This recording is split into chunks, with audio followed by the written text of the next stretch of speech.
Hey guys, welcome back to Taser 6 Covered. Appreciate you showing up. Today I have the F3R Machine scope mounts finally came in. I had ordered these. I paid for these. I wasn't sent these, so I have been using these before. And right when they came out, when the company came out, Cody had a chance to talk to him on the phone about a year ago or so, but was really excited now that they have the Gen 2 version, which actually gives you more options of accessories on top. So you got Picatinny rails of different lengths, so you can attach different things like data cards and levels and whatever else you can come up with. So let me go ahead and take this all apart, and we will get rid of the Gen 1. I will be able to give it back and return it to X-Ring, and then I can install the new Gen 2 and give you guys some up close, give you my thoughts about it, and show you how I mount a scope in case you guys aren't familiar. So let's get started. All right, we'll speed this up to save some time, and then I'll get back with you when we've mounted the new one on here.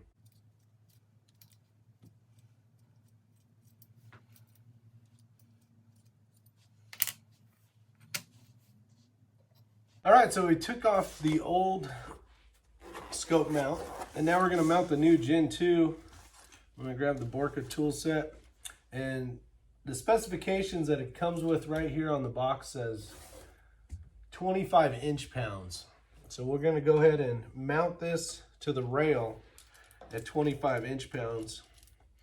And one of the nice things about having a tool like this is you'll have it at the right setting. So I'll go ahead and just tighten these finger tight. And I want to push forward on this thing, so as it recoils, it's basically going in and it's already up against where it would be when we start to mount this thing. So that way, the recoil, which this is a 22, this is the Voodoo V22, doesn't really have much recoil, but you want to mount your scope mount like that. So depending on what you're putting it on, that would be how you would want to do it. And we're going to start from the center, and I'm not going to go all the way to 25 yet. I'm going to get everything tight. I'm going to cross back and forth like you would with a wheel. Just kind of snug them up a little bit. I would say this is probably like 8 inch-pounds.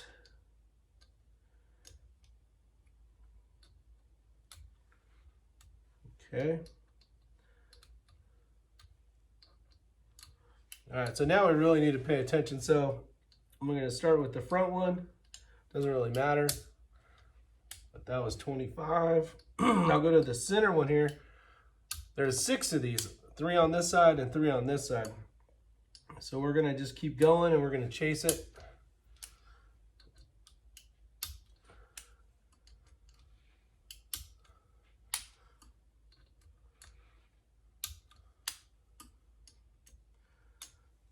We'll have to do this a few times just to make sure that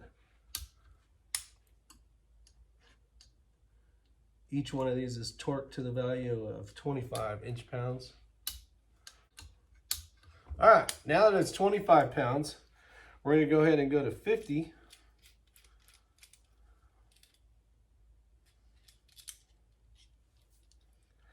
And this will be the highest we go. So each of these will be 50 pounds, inch-pounds.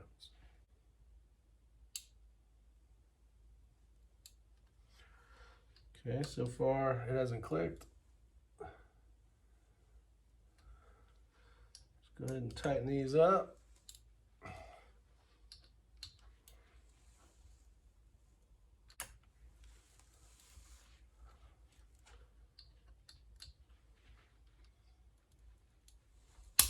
There's one. Do the other center one. All right. Do the inside one. Inside one.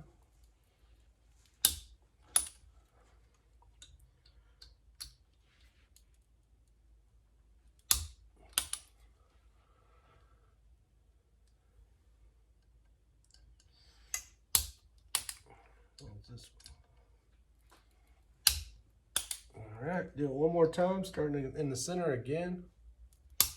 See, it moved a little bit, so we're chasing it. All right, so now we're set. We'll go ahead and take off. Each side has 6, so you got 3 on each side, front and rear. What's nice about these, I'll put a close-up on there, is each ring set is married with little dots. It tells you, so you know that this cover, this top portion, does not go here, it goes here. This one came out of that machine piece. So they put a stamp, basically with some machining, so that you can't screw it up. I guess you could if you didn't pay attention, but they made it so you were less likely to screw it up, which is really nice.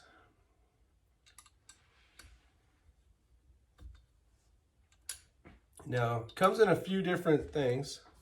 So we talked about the 34, 35, and 36 millimeter tubes. This one is the 34, but it also has a couple different sizes. And let me see if I can remember here.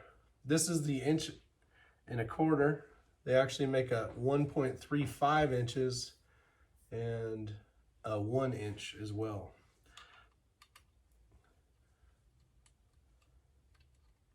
Comes in 2 different versions. The cantilever version, which for more like an AR style, it'll bring those rings up farther and get that scope farther forward, which most people prefer shooting AR style rifles. But for this bolt gun, we're just gonna go ahead and put a standard.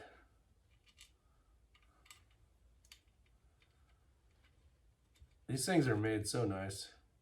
The machining work is done well. An exceptional job. Now that the Gen 2 versions have come out, and they did make some accessories for the Gen 1s as well now. But having that extra notch in there and knowing that it's perfectly lined up is kind of reassuring for sure, instead of wondering if it somehow slipped or moved. So once we put the scope on, we are going to go to, so all 12 screws will be tightened to 16 inch-pounds. The thing that really makes you want to buy this is the quality of the rings, but the price. You get the value of what you're getting between, like, I have a JP over there, which is a lot more money. I have a spur mount, which is twice as much money. And then a Geisley as well, and some other manufacturers on the wall over there.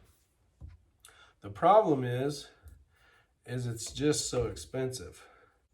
So when we're putting on rings, we want to make sure that the gap on both sides is even. That way we know the pressure's coming down correctly. It's squeezing on that tube.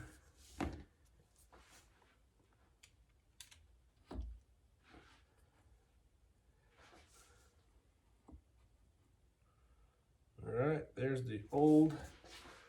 So this side needs to come down.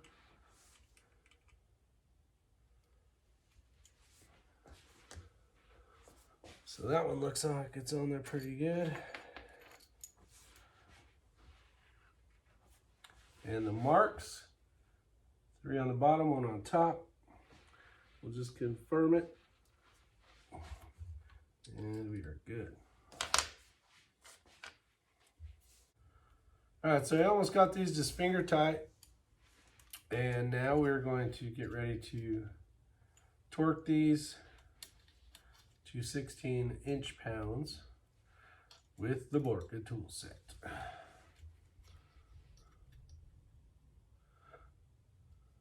You want to start from the center and work your way out. Kind of go cross back and forth like you would with a tire if you're changing a tire. Got this set for 16 inch-pounds. And again, still nice using the same torque head. Don't have to change that out.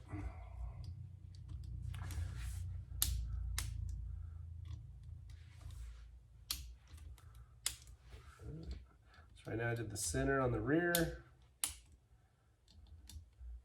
center on the front. Tighten these a little more. Cross these. Okay.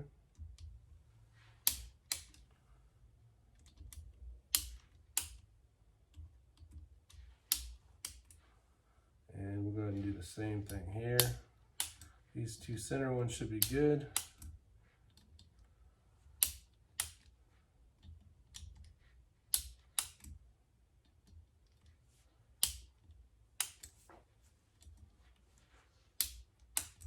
All right, now we're going to chase it again. So we're starting to center. See, it moved a little bit.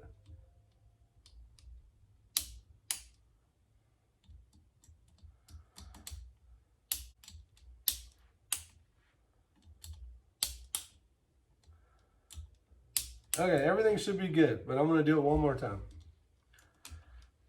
Done correctly. All right, so we're good. Now, we are going to, I'm going to go ahead and run the short accessory. And I'm going to put this right here. I need to be able to run a data card on this side here. So I'm going to go ahead and use that. I did get the option of the longer one, and the reason why I did that is in case I want to run an LRA level, I now have more options. So I can take that off, put it on here. I know it'll go back to 0 each time because it actually has those marks now on the Gen 2. So that's the difference from the Gen 1. Put this on here, get that over there. So let's go ahead and torque this down. It doesn't say what it's supposed to be set at, but I'm probably just going to go.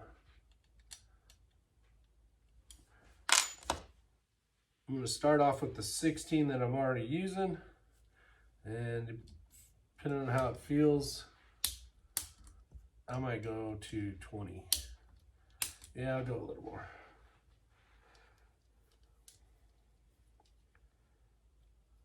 There could be something on the website about what it's supposed to be set at, but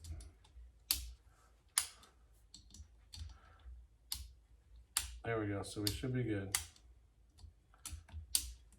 Now I have more options.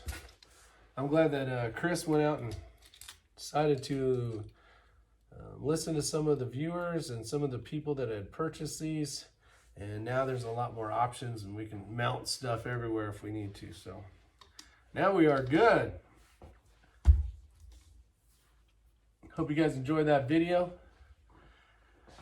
See you on the next one. Oh yeah. Let's do some quick flash. Let's do some